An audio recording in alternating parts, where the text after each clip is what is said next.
путь от первой ступени до второй был очень долгим. Люди, как и животные, жили охотой и собиранием плодов, создавали простейшие орудия, грубую одежду из шкур или листьев, пользовались преимущественно естественными жилищами.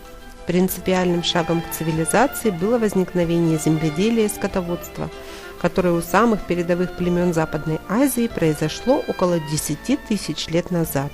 До этого человек ничего не производил и питался лишь тем, что давала ему природа.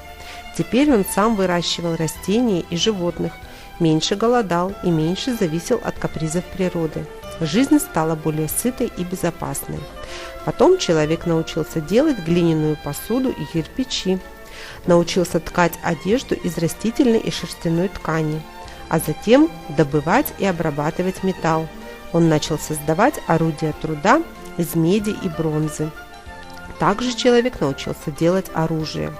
С появлением новых приспособлений каждая семья могла сама себе достаточно добыть пищи для пропитания. Всему роду не нужно было работать вместе, как прежде. Некоторые из семей начали богатеть, а другие беднеть. Появилось неравенство. С появлением у людей излишков, запасов между племенами начали вспыхивать войны.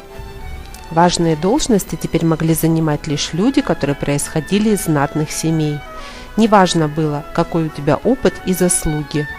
Крупные поселения людей разрастались и постепенно превращались в небольшие города. В городах селились знатные люди со своими слугами и рабами, и ремесленники, которые обслуживали знать. Они выгодно продавали им свои изделия, украшения и оружие. Постепенно вожди перестали быть военными предводителями, они начинали руководить делами племени и в мирное время. Каждое государство имело свою территорию, которую оно защищало от врагов. В главном городе государства, в столице, возводили дворец для предводителя государства. Чтобы защищать от врагов и держать народ в повиновении, правители содержали постоянное войско и стражников. С их помощью заставляли население государства платить дань, налоги. Верховные правители передавали свою власть по наследству. Возросшее количество сведений, которые требовалось передавать от человека к человеку и от поколения к поколению, привело к развитию письменности и знаковых рисунков первобытной эпохи. В результате всех этих изменений, произошедших в обществе, люди поднялись на новую ступень развития от первобытного общества к цивилизации.